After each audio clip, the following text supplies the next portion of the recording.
Salut les amis, soyez les bienvenus sur ma chaîne. Je suis Church Priscille Denise. Je fais cette vidéo pour vous permettre de comprendre le fonctionnement du cours de Cisco CCNA 200-301. Car l'une des raisons pour lesquelles j'ai passé énormément de temps sur ce cours, c'est parce que je n'avais pas une vue holistique sur le sujet. Donc je vous invite à suivre tout le long de la vidéo.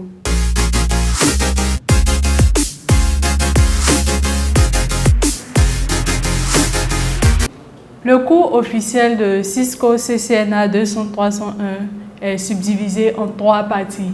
Donc, la première partie, on parle de l'introduction au réseau. La deuxième partie, c'est sur les notions de base de commutation, routage et le sans-fil. Et la troisième partie, on parle de sécurité et automatisation d'entreprise.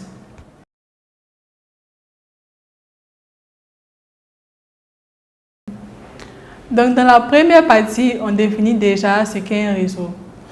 Un réseau, c'est l'interconnexion de plusieurs équipements ou composants dans le but de communiquer. Et parmi les composants, on a le rôle d'hôte.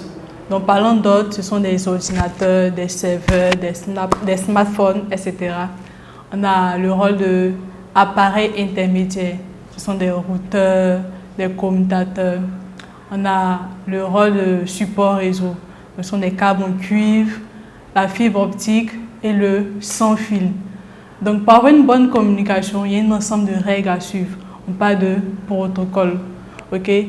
Et par analogie aux humains, pour avoir une bonne communication également, il y a un ensemble de règles à suivre. Donc, on doit par exemple avoir un même langage. C'est pareil au niveau du réseau. Donc, on utilise plusieurs protocoles pour avoir une bonne communication au niveau du réseau. Et pour pouvoir connaître les besoins en termes de protocole, on les a placés dans une pile protocolaire. Donc, les modèles les plus utilisés au niveau du réseau, c'est le modèle OSI et le modèle TCP/IP. Donc, le modèle OSI qui est utilisé pour expliquer le fonctionnement du réseau et le modèle TCP/IP qui est implémenté dans le réseau.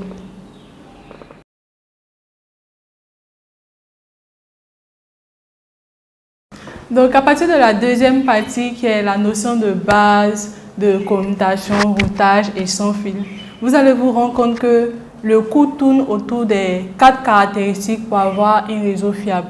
Donc, pour mettre en place un réseau fiable, il faut tenir compte de l'évolutivité, donc capable d'étendre le réseau, la tolérance aux pannes. Il faut éviter d'avoir un point unique de défaillance. La sécurité, donc parlant de sécurité, on a 2 types de sécurité, la sécurité physique et la sécurité de l'information. Sécurité de l'information également tenant compte des 3 caractéristiques qui est l'intégrité, la confidentialité et la disponibilité. Et la QoS, qualité des services. Donc la qualité des services, il faut être capable de prioriser un trafic.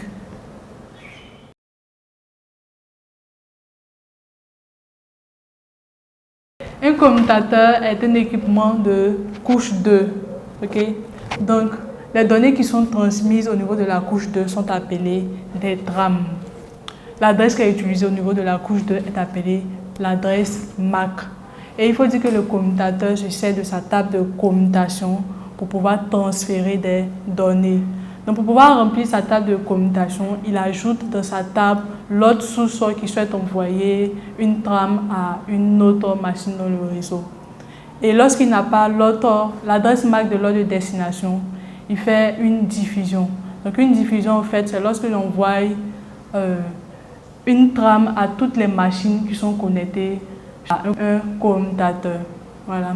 Donc, comme j'ai dit, toutes les machines qui sont connectées à un commutateur sont dans le même domaine de diffusion. Pour pouvoir briser la diffusion, il faut utiliser un routeur.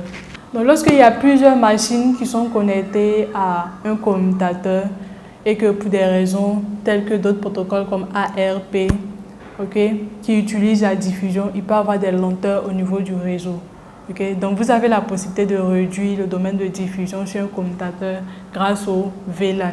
Un VLAN, en fait, c'est un réseau privé virtuel qui vous permet de créer des sous-réseaux sur un commutateur plutôt.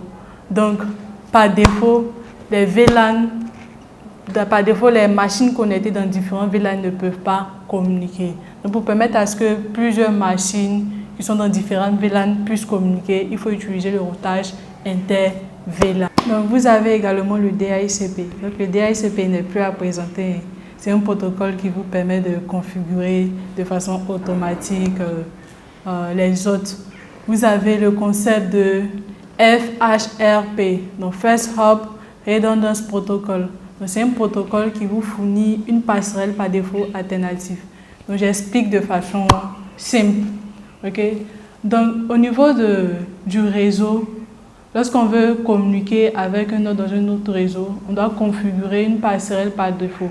Sauf que la passerelle par défaut, on en a une seule. Okay? Donc, on a dit pour avoir un réseau fiable, il faut mettre une redondance au niveau du réseau. Okay? Donc, lorsque le lien de la passerelle par défaut est défaillant, il n'y a plus de redondance. Donc, qu'est-ce que fait le protocole? Le concept plutôt FHRP, il vous permet d'avoir plusieurs routeurs virtuels avec une seule passerelle par défaut. Donc, lorsqu'il y a un qui est défaillant, il y a un autre qui prend la relève. Okay? Donc, je vous conseille de maîtriser des protocoles car, en plus d'être bénéfique, c'est également un problème de sécurité au niveau du réseau.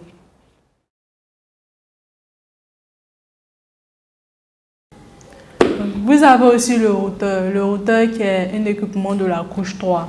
Donc, les données qui sont transmises au niveau de la couche 3 sont appelées des paquets. L'adresse qui est utilisée au niveau de la couche 3 est appelée l'adresse IP. Le routeur a également une table de routage pour prendre des décisions de transfert. Donc, le routeur ajoute dans sa table de routage les réseaux directement connectés, les réseaux distants, donc les réseaux appris par des protocoles de routage dynamique et statique et les routes par défaut. Et le meilleur chemin pour la table de routage, c'est la correspondance la plus longue. Lorsque un routeur apprend plusieurs protocoles de routage qui fournissent un même chemin pour une adresse réseau, il se sert de sa distance administrative pour choisir le meilleur chemin.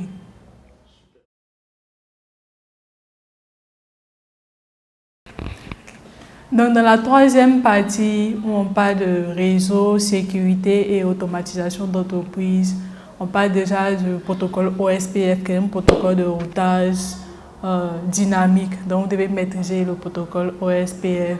On parle de ACL. ACL qui est utilisé pour autoriser ou refuser un trafic.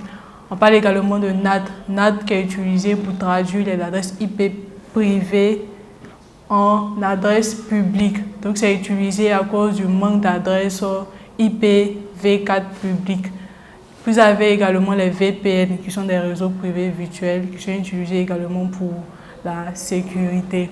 Donc, juste à la fin, on vous parle de QoS, donc les notions de base en QoS, et également on vous fournit des commandes pour le dépannage réseau. Et également l'automatisation réseau, qui est le nouveau concept. Donc, pour ceux qui souhaitent se perfectionner ou qui souhaitent avoir une bonne base en automatisation réseau, vous avez le cours de DevNet. Donc, merci à vous d'avoir suivi ma vidéo. J'espère qu'elle vous sera utile. Et s'il y a des thèmes que vous souhaiteriez que je développe, n'hésitez pas à mettre en commentaire.